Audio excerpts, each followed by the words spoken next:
अस्सलाम वालेकुम dear students, कैसे हैं आप। उम्मीद है आप सब खैरियत से होंगे। हम डिस्कस कर रहे हैं यूनिट नंबर 1 और आज हम इसकी रिव्यू एक्सरसाइज जो है वो स्टार्ट करेंगे। ये हमारा इस चैप्टर का लेक्चर नंबर 10 है। उम्मीद है इस लेक्चर में हम कोशिश करेंगे कि जितने मैक्सिमम क्वेश्चन जो है वो सॉल्व कर सकें, वरना नेक्स्ट लेक्चर के अंदर तो इंशाल्लाह इस चैप्टर को हमने कंप्लीट कर लेना है। तो शॉर्ट क्वेश्चन जो है वो इसके बाद आएंगे। पहले एमसीक्यूज़ से जो है वो स्टार्ट करते हैं। एमसीक्यूज़ का जो पहला क्वेश्चन दिया गया iota square plus iota power 4 which is equal to, इसका करेक्ट आंसर है 0। कैसे आया आइए मैं आपको प्रूव करवा देता हूँ। ठीक है, हर क्वेश्चन का मैं आपको प्रॉपर्ली जो है वो प्रूफ दूंगा ताकि आपको पता हो कि ये आंसर कहाँ से आ रहे हैं और कैसे आ रहे हैं। Iota square plus iota power 4, iota square की जगह मैं -1 लिख सकता हूँ और आयोटा पावर 4 को आयोटा स्क्वायर मल्टीप्लाई बाय 2 लिख सकता हूँ। तो ये आयोटा स्क्वायर की जगह -1 आ गया, ये -1 वैसे का वैसे, और आयोटा स्क्वायर की जगह यहाँ पे भी -1 आ गया और उसकी पावर 2 वैसे की वैसे।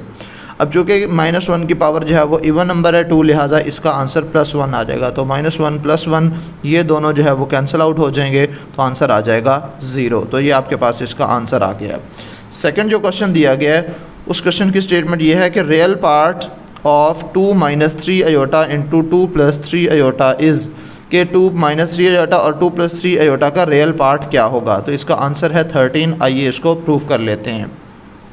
तो सबसे पहले हमने इन दोनों को जो है वो मल्टीप्लाई करना है, चूँकि ये मल्टीप्लाई ही हो रहे हैं। चाहे तो आप मल्टीप्लाई करना है, चाहे तो फार्मूला कंप्लीट कर लें। गौर से देखें तो ये 2 - 3 इंटू 2 + 3 ये तो फार्मूला बन रहा है a - b into a + b वाला, which is equal to a² - b square. अब a की जगह 2 है और b की जगह 3 आयोटा है। 2 का स्क्वायर जो है वो 4 होता है और 3 का स्क्वायर जो है वो 9 होता है। आयोटा स्क्वायर जो है उसकी वैल्यू -1 होती है, तो ये -1 और ये माइनस जो है ये प्लस हो जाएंगे। तो 4 + 9 विच इज़ इक्वल टू 13 और ये इसका आंसर आ गया है। ठीक है, उसके बाद जो पार्ट नंबर 3 दिया गया है उसकी स्टेटमेंट ये है कि इमेजिनरी पार्ट ऑफ 2 - 1 इंटू 2 + 1। अब 2 - 1 और 2 + 1 का इमेजिनरी पार्ट आपने बताना है विच इज़ 0। आइए चेक कर लेते हैं कि आया कैसे। तो हमारे पास 2 - 1 इंटू 2 + 1, यहाँ पे भी फार्मूला बन रहा है a - b into a + b, तो इसको मैं a का स्क्वायर - b का स्क्वायर लिख सकता हूँ। 2 का स्क्वायर जो है वो 4 हो जाएगा, माइनस आयोटा का स्क्वायर जो है वो -1 होगा। तो आयोटा का स्क्वायर -1 और ये जो बाहर माइनस मौजूद है तो ये प्लस हो जाएगा। तो 4 + 1 विच इज़ इक्वल टू 5। अब चूँकि इसका आंसर जो है वो जस्ट 5 आया है, तो मैं इस 5 को इस तरह से लिख सकता हूँ 5 + 0 आयोटा। तो अब आयोटा के साथ जो लगा हुआ नंबर है वो क्या है, 0 है, लिहाजा इसका इमेजिनरी पार्ट क्या होगा, 0 होगा। तो ये इसका आंसर भी आ गया। नेक्स्ट जो पार्ट दिया गया वो है जी x + iota y will be pure imaginary number when. अब वो कह रहा है कि x + आयोटा y जो है वो कब प्योर इमेजिनरी नंबर होगा। तो इसका आंसर है when x is equal to 0, यानी कि अगर यहाँ पे रियल पार्ट हो ही ना तो ये इमेजिनरी प्योर इमेजिनरी नंबर जो है वो कहलाएगा। तो x की वैल्यू अगर 0 होगी तो ये प्योर इमेजिनरी नंबर होगा। तो यहाँ पे लिख दिया मैंने, x अगर 0 के इक्वल होगा तो 0 + आयोटा y, तो ये सिर्फ आयोटा y होगा, ये प्योरली इमेजिनरी नंबर है, इसके साथ रियल पार्ट है ही नहीं, लिहाजा x अगर 0 होगा तो ये प्योर इमेजिनरी नंबर होगा। उसके बाद है what is the additive inverse of 5 - 2 iota. 5 - 2 iota का एडिटिव इन्वर्स जो है वो क्या होगा।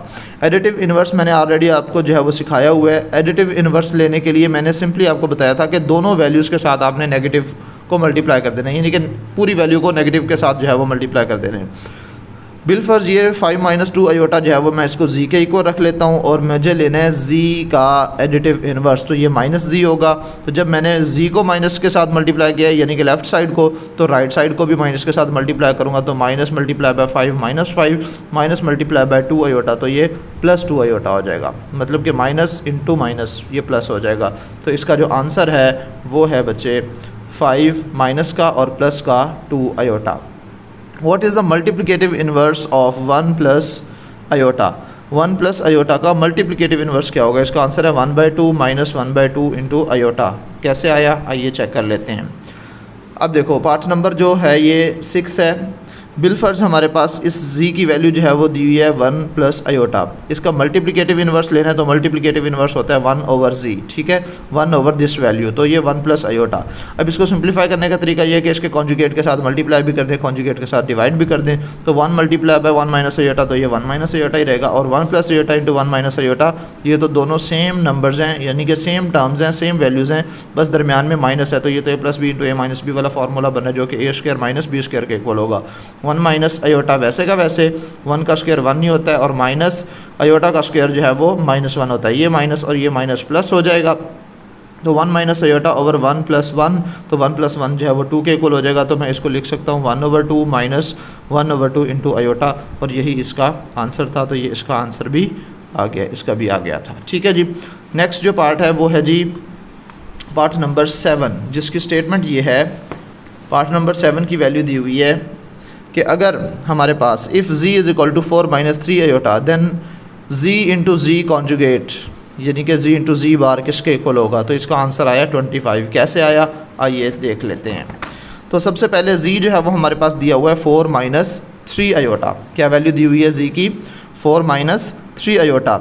हमें z इंटू जी कॉन्जुगेट या z इंटू जी बार जो है वो मालूम करना है। ठीक है, तो ये हमारे पास z की वैल्यू है 4 माइनस 3 अयोटा, और ये z का बार मैंने वैसे का वैसे ही लिख दिया है 4 माइनस 3 अयोटा। अब जब इसका कॉन्जुगेट लेंगे तो ये हमारे पास जो है वो प्लस का 4 प्लस का 3 अयोटा बन जाएगा। अब ये 4 minus 3 iota into 4 plus 3 iota, ये तो फार्मूला बन रहा है a² माइनस b² का। तो a की जगह 4 आ रहा है, b की जगह जो है वो 3 अयोटा आ रहा है, तो इसका स्क्वायर बन जाएगा। 4 का स्क्वायर 16 हो जाएगा, 3 का स्क्वायर 9 हो जाएगा। अयोटा स्क्वायर की वजह से ये जो माइनस है ये +1 बन जाएगा, क्योंकि अयोटा स्क्वायर जो है वो -1 के इक्वल होता है। ठीक है, तो 16 + 9 25, और 25 भी हमें आंसर दिया गया था। तो ये इसका आंसर 25 था, ये आप चेक कर सकते हैं। ठीक है, ये इसका आंसर 25 दिया हुआ था, तो ये इसका आंसर जो है वो 25 आ चुका है। ठीक है, ये आप देख सकते हैं। उसके बाद नेक्स्ट जो पार्ट दिया गया है पार्ट नंबर 8, वो कह रहा है जी conjugate of 4 minus 3 iota 9 minus 4 iota का कॉन्जुगेट क्या होगा। तो सिंपली इसका जो है वो कॉन्जुगेट लेना है, तो दरमियान वाला जो साइन है उसको नेगेटिव है तो पॉजिटिव बना देंगे, पॉजिटिव है तो नेगेटिव बना देंगे। ठीक है, इसकी ज़्यादा तफसील की ज़रूरत नहीं है, तो बस आपने सिर्फ साइन चेंज कर लेने हैं। ठीक है, उसके बाद जो नेक्स्ट पार्ट दिया गया है वो है जी if z is equal to 4 + 4 iota then z + z conjugate is equal to, तो z + z कॉन्जुगेट जो है वो हमने मालूम करना है। तो आइए चेक कर लेते हैं। z की वैल्यू जो है वो हमारे पास 4 + 4 अयोटा है, तो z + z कॉन्जुगेट, z की वैल्यू 4 + 4 अयोटा, और z कॉन्जुगेट की वैल्यू अभी फ़िलहाल एज इट लिख रहा हूँ 4 + 4 अयोटा। अब जब मैं इसको ये 4 + 4 अयोटा सेम टू सेम है, जब इसका कॉन्जुगेट लूँगा तो ये प्लस की बजाय क्या बन जाएगा, माइनस बन जाएगा। अब ये देखें, माइनस का 4 अयोटा और प्लस का 4 अयोटा कट जाएंगे, 4 + 4 जो है ये 8 के इक्वल आ जाएगा, और 8 ही इसका आंसर था, और ये आपके सामने 8 इसका आंसर जो है वो मौजूद है। लास्ट MCQs जो दिया गया वो कह रहा है कि if z is equal to 5 + 4 iota then z का मॉडुलस जो है वो आपने मालूम करना है, या मॉड ऑफ z जो है वो आपने मालूम करना है, वो किसके इक्वल होगा। मॉड मालूम करने का तरीका हम ऑलरेडी जो है वो सीख के आ चुके हैं। जो भी z की वैल्यू होगी उसके रियल पार्ट का स्क्वायर ले लेंगे और उसके इमेजिनरी पार्ट का स्क्वायर ले लेंगे, दोनों को ऐड करेंगे और होल का स्क्वायर रूट ले लेंगे। 5 का स्क्वायर 25 होगा, 4 का स्क्वायर 16 होगा, 16 और 25 41, होल का स्क्वायर रूट था, तो इस स्क्वायर रूट ही की फॉर्म में ही इसका आंसर आ जाएगा, और ये स्क्वायर रूट ऑफ 41 जो है ये इसका आंसर मौजूद है। ठीक है, उसके बाद शॉर्ट क्वेश्चन स्टार्ट हो जाते हैं। शॉर्ट क्वेश्चन, पहला जो क्वेश्चन नंबर 2 के 3 पार्ट्स जो है वो दिए गए हैं। पहला क्वेश्चन ये है, is zero a complex number, explain, बताइए कि क्या ज़ीरो जो है कोई कॉम्प्लेक्स नंबर है या नहीं। तो मैं आपको अब 1 बाय 1 सारे शॉर्ट क्वेश्चन भी समझा देता हूँ। जवाब है yes, zero is a complex number because every real number is also a complex number, it is written as. ठीक है, हर रियल नंबर जो है वो कॉम्प्लेक्स नंबर होता है, तो चूँकि ज़ीरो भी एक रियल नंबर ही है लिहाजा ये भी एक कॉम्प्लेक्स नंबर होगा। तो हम इसको लिखेंगे कैसे, इसको हम लिख सकते हैं 0 + 0 अयोटा, यानी कि इसका रियल पार्ट भी 0 है और इसका इमेजिनरी पार्ट भी 0 है, जो कि 0 के ही इक्वल होगा, लिहाजा हम ये कह सकते हैं कि 0 क्या है, एक कॉम्प्लेक्स नंबर है। ठीक है, what is the result of the multiplying a complex number by it's conjugate. What is the result of multiplying a complex number by it's conjugate. अगर किसी भी कॉम्प्लेक्स नंबर को उसके कॉन्जुगेट के साथ मल्टीप्लाई करें तो क्या आंसर आएगा। The result is always a non negative real number, तो इसका आंसर क्या होगा, रिज़ल्ट हमेशा नॉन नेगेटिव रियल नंबर जो है वो आंसर होगा। एग्जांपल से मैं आपको समझा देता हूँ। बिलफर्ज मेरे पास एक कॉम्प्लेक्स नंबर है 2 + अयोटा, और इसका जो कॉन्जुगेट होगा वो 2 - अयोटा होगा। अगर मैं इसको मल्टीप्लाई करूँ, क्योंकि उसने कहा ना कि मल्टीप्लाई करने से क्या आंसर आएगा, तो मैं इसको मल्टीप्लाई करता हूँ 2 + अयोटा × 2 - अयोटा, तो ये +b × a - b वाला फार्मूला बन रहा है। तो ये a का स्क्वायर - b का स्क्वायर, 2 का स्क्वायर 4 हो जाएगा, माइनस वैसे का वैसे अयोटा का स्क्वायर -1 हो जाएगा, 4 माइनस इंटू -1, तो ये माइनस माइनस प्लस हो जाएगा, 4 + 1 विच इज़ इक्वल टू 5। 5 जो है वो एक नॉन नेगेटिव रियल नंबर है, लिहाजा यही हमारा आंसर आया है कि the result is always non negative real number. ये क्वेश्चंस में भी हम बहुत दफ़ा जो है वो सॉल्व करके आ चुके हैं। उसके बाद कह रहा है जी state the condition for 2 complex numbers to be equal. अब वो कह रहा है कि वो कंडीशन बताएं कि कब 2 कॉम्प्लेक्स नंबर्स जो है वो इक्वल होंगे। तो इसका बहुत सिंपल सा आंसर है, कॉम्प्लेक्स नंबर्स की इक्वलिटी के लिए हमने 2 इक्वल कॉम्प्लेक्स नंबर की डेफिनेशन जो है वो पढ़ी थी। ये देखो, equality of a complex number, ये आपकी बुक के पेज नंबर 3 पर जो है ये मेंशन है, ठीक है। यही मैंने आंसर यहाँ पे भी लिखा हुआ है। 2 कॉम्प्लेक्स नंबर हमेशा उस वक्त 0 होंगे if and only if real part of z1 is equal to real part of z2, similarly imaginary part of z1 is equal to imaginary part of z2। अगर 2 कॉम्प्लेक्स नंबर के real parts के equal हों और imaginary parts के equal हों तो ये 2 complex numbers जो है वो इक्वल होते हैं। So 2 complex numbers are said to be equal if and only if real part of z1 is equal to real part of z2 is similarly imaginary part of z1 is equal to imaginary part of z2। Clear होगी बात बच्चे। उसके बाद question number 3 है, जिसकी statement ये है कि आपने इसको सिंप्लीफाई करना है। आयोटा पावर 37, आयोटा पावर 37 को मैं लिख सकता हूँ आयोटा पावर 36 इंटू आयोटा। 36 को लिख सकता हूँ 2 × 18, 18 टू द 36 होता है, और आयोटा स्क्वायर की जगह -1 आ जाएगा, -1 की पावर 18। चूँकि 18 जो है वो एक इवन नंबर है, लिहाजा आंसर इसका +1 होगा। और ये iota iota iota same multiply होता रहेगा, 1 × आयोटा, तो आयोटा इसका आंसर होगा। सेकंड पार्ट दिया हुआ है iota power 13 into iota power 11। आप इसको 2 तरीक़ों से सॉल्व कर सकते हैं। ऐसा भी कर सकते हैं कि आयोटा इंटू आयोटा, चूँकि ये मल्टीप्लायर हैं तो इनकी पावर्स को ऐड कर लें, फिर एक दफ़ा सॉल्व कर लें, या दोनों को अलग-अलग सॉल्व कर लें। मैंने अलग-अलग ही सॉल्व कर लिया। आयोटा पावर 13 को iota power 12 multiply by iota लिखा जा सकता है, और आयोटा पावर 11 को आयोटा पावर 10 इंटू आयोटा लिखा जा सकता है। 12 को लिख सकते हैं आयोटा पावर 2 मल्टीप्लाई बाय 6, और 12 को लिख सकते हैं 2 × 6, और 10 को लिखा जा सकता है आयोटा पावर 2 मल्टीप्लाई बाय 5, और ये वाला आयोटा और ये वाला आयोटा एज इट रहेंगे। आयोटा स्क्वायर की जगह -1 और उसकी पावर 6 वैसे की वैसे, multiply by iota same to same, iota square की जगह -1 और उसकी पावर 5 सेम टू सेम, और साथ में आयोटा एज इट आ जाएगा। आयोटा -1 पावर 6 + 1 हो जाएगा, क्योंकि 6 जो है वो एक इवन नंबर है, मल्टीप्लाई बाय आयोटा -1 पावर 5 चूँकि एक ऑड नंबर है, लिहाजा ये -1 ही रहेगा, multiply by iota. 1 multiply by iota iota, -1 multiply by iota minus iota, तो ये plus minus minus iota into iota, iota square हो जाएगा, और आयोटा स्क्वायर की वैल्यू होती है -1 मल्टीप्लाई बाय माइनस, तो इसका आंसर आ जाएगा +1। क्लियर होगी बात, उम्मीद है ये आपको समझ आ गया होगा।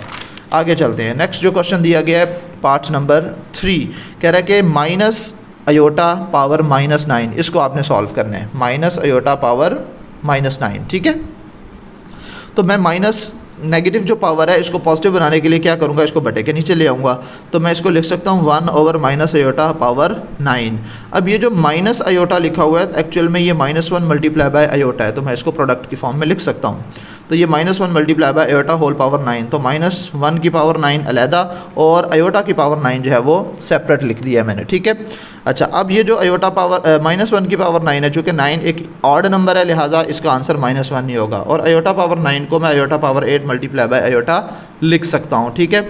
और आयोटा पावर 8 को मैं इस तरह से लिख सकता हूँ आयोटा स्क्वायर मल्टीप्लाई बाय 4, और ये माइनस और ये वाला आयोटा ये माइनस आयोटा बन जाएगा, ठीक है। ये minus iota as it iota square की जगह -1 और उसकी पावर 4 है, 4 चूँकि एक इवन नंबर है, लिहाजा इसका आंसर क्या होगा, +1। तो +1 मल्टीप्लाई बाय माइनस आयोटा, तो ये माइनस आयोटा होगा। 1/- आयोटा ये हमारे पास आ गया है, लेकिन चूँकि डिनोमिनेटर में हमने आयोटा नहीं रखना, तो इसलिए हमने इसको रैशनलाइज कर लेना है, यानी कि आयोटा के साथ मल्टीप्लाई भी और आयोटा के साथ डिवाइड भी, ठीक है।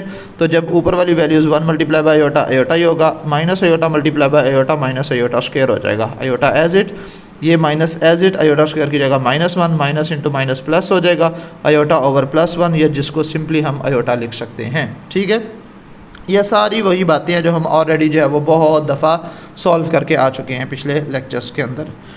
3 - 4 आयोटा, नेक्स्ट पार्ट जो है वो 3 - 4 iota into 5 - 6 iota, 2 complex numbers को मल्टीप्लाई किस तरह से करते हैं, ये सिंपली वही क्वेश्चन दिया गया है, ठीक है। तो इसको मैं मल्टीप्लाई करने लगा हूँ, 3 मल्टीप्लाई बाय 5 15 हो जाएगा, 3 मल्टीप्लाई बाय -6 आयोटा तो -18 आयोटा हो जाएगा, -4 मल्टीप्लाई बाय 5 -20, साथ में आयोटा आ जाएगा, माइनस माइनस प्लस 6 4 या 4 6 24 iota into iota iota square हो जाएगा, ठीक है। अब उसके बाद जो है ये 15 वैसे का वैसे, ये जो 24 आयोटा स्क्वायर था, आयोटा स्क्वायर की जगह -1 आ जाएगा तो ये माइनस का 24 हो जाएगा। ठीक है, तो ये 24 माइनस आयोटा लिख दिया, ये रियल पार्ट्स बन गए हैं। और ये -18 आयोटा और -20 आयोटा सेपरेट लिख दिए हैं। 15 एज इट, ये इस माइनस की वजह से ये प्लस जो है वो ख़त्म होके यानी कि मल्टीप्लाई होके ये माइनस का 24 बन जाएगा। -18 आयोटा और -20 आयोटा -38 आयोटा हो जाएगा। 15 -24 which is equal to -9 -38 iota, ये इसका आंसर आ गया है। उसके बाद आगे जो है वो कॉम्प्लेक्स नंबर डिवाइड हो रहे हैं। दो कॉम्प्लेक्स नंबर्स को डिवाइड कैसे करते हैं ये हम सीख के आ चुके हैं 1.2 के अंदर। 3 + 4 आयोटा डिवाइड बाय 5 - 7 आयोटा, इसको मैं बटे की सूरत में लिख सकता हूँ और इसको सिंप्लीफाई करने के लिए इसी के कॉन्जुगेट के साथ यानी कि 5 - 7 आयोटा के कॉन्जुगेट के साथ मल्टीप्लाई भी कर दूंगा और डिवाइड भी कर दूंगा। यानी कि 5 + 7 के साथ मैंने मल्टीप्लाई भी कर दिया और 5 + 7 के साथ मैंने डिवाइड भी कर दिया। ठीक है, आयोटा भी है साथ में। ऊपर वाली वैल्यूज़ को आपस में मल्टीप्लाई कर लेंगे और नीचे वाली वैल्यूज़ को आपस में मल्टीप्लाई कर लेंगे। तो ये 3 + 4 iota into 5 + 7 iota divide by 5 - 7 iota into 5 + 7 iota. नीचे तो फार्मूला बन रहा है a - b into a + b, तो इसको मैं a का स्क्वायर - b का स्क्वायर लिख सकता हूँ। ऊपर वाली वैल्यूज़ को सिंपली मल्टीप्लाई कर लेंगे। 5 3 दा 15, 5 7 दा 21, 4 5 दा 20 साथ में आयोटा और 4 7 दा 28 और साथ में इसके भी आयोटा था, इसके भी आयोटा था, तो ये आयोटा स्क्वायर बन जाएगा। ठीक है, 15 एज इट, ये प्लस का 28 आयोटा स्क्वायर था, आयोटा स्क्वायर की वजह से -1 हो जाएगा तो ये -28 हो जाएगा। 21 आयोटा प्लस 20 आयोटा तो ये 41 आयोटा हो जाएगा। 15 - 28 13 और ये प्लस 41 आयोटा एज इट। 5 का स्क्वायर 25, 7 का स्क्वायर 49 और ये आयोटा स्क्वायर बन गया। ठीक है, तो ये 25 इस आयोटा स्क्वायर की वजह से ये माइनस का 49 प्लस का 49 बन जाएगा। तो -13 + 41 आयोटा डिवाइड बाय 25 + 49। 25 + 49 जो है वो 74 हो जाएगा। तो -13/74 और 41/74 इंटू आयोटा, तो ये इसका आंसर भी आ गया है। क्लियर होगी बात बच्चे? उम्मीद है ये आपको समझ आ गई होगी। नेक्स्ट जो पार्ट दिया गया, नेक्स्ट जो क्वेश्चन दिया गया है वो है question number 4। Find the additive and multiplicative inverse of z। इसका आपने एडिटिव और मल्टीप्लिकेटिव इनवर्स जो है वो फाइंड करना है। एडिटिव इनवर्स फाइंड करना तो कोई मुश्किल बात नहीं है, अभी MCQs में भी हमने सॉल्व किया है। Additive inverse of z is equal to -z। तो -z का मतलब यह है कि z के साथ जो भी वैल्यू है z की उसको माइनस के साथ मल्टीप्लाई कर देना है। तो माइनस इंटू z की जगह क्या आ जाएगा 8 + 9 आयोटा। तो ये माइनस अंदर मल्टीप्लाई होगा, -8 और -9 आयोटा हो जाएगा और यही इसका एडिटिव इनवर्स है। जहाँ तक बात रही मल्टीप्लिकेटिव इनवर्स की, तो मल्टीप्लिकेटिव इनवर्स मैंने आपको क्या बताया, सिंपली आपने उसको डिवाइड कर देना है। तो ये 1/z के इक्वल होगा। मल्टीप्लिकेटिव इनवर्स ऑफ z किसके इक्वल होता है 1/z, यानी कि उसको बटे की सूरत में ले जाएंगे। अब z की जगह उसकी वैल्यू आ जाएगी 8 + 9 आयोटा। अब 8 + 9 आयोटा है तो इसका मतलब यह है कि यहाँ पे डिनोमिनेटर में 8 + 9 जो है वो 9 आयोटा डिनोमिनेटर में आ रहा है। तो इसका कॉन्जुगेट क्या बनेगा 8 - 9 आयोटा, इसी के साथ मल्टीप्लाई भी कर देंगे, इसी के साथ डिवाइड भी कर देंगे। 1 × 8 - 9 आयोटा, तो 8 - 9 आयोटा ही रहेगा। नीचे जो है वो फार्मूला बन रहा है a + b into a - b, ये सेम टू सेम मल्टीप्लिकेशन की फॉर्म में मैंने लिख दिया। अब अगले स्टेप में जो है वो a + b into a - b की वजह से मैं इसको a का स्क्वायर - b का स्क्वायर लिख लूँगा। 8 - 9 आयोटा वैसे का वैसे आ जाएगा, 8 का स्क्वायर 64, 9 का स्क्वायर 81 और आयोटा का स्क्वायर आयोटा स्क्वायर हो जाएगा। ये 64 एज इट, माइनस का 81 था लेकिन आयोटा स्क्वायर की वजह से ये प्लस का 81 हो जाएगा, क्योंकि आयोटा स्क्वायर की वैल्यू -1 होती है। तो माइनस इंटू माइनस प्लस 81 हो जाएगा। तो 64 + 81 145, 8/145 -9/145 इंटू आयोटा, तो ये इसका आंसर आ गया है। क्लियर होगी बात बच्चे? उसके बाद क्वेश्चन नंबर 5 जो है वो देखें। क्वेश्चन नंबर 5 की स्टेटमेंट क्या है? क्वेश्चन नंबर 5 ये कह रहा है कि if z is equal to 3 + 4 iota और z1 is equal to 3 + 4 iota और z2 is equal to 2 + 3 iota, then verify that. तो आपने ये साबित करना है। ये कुछ क्वेश्चन जो है वो आपको दिए गए हैं। ये पार्ट नंबर 1 है, 2 3, ठीक है। कुछ पार्ट्स जो है वो आपको दिए गए हैं। ये तकरीबन जो है वो इसके पाँच पार्ट्स जो है वो दिए हुए हैं।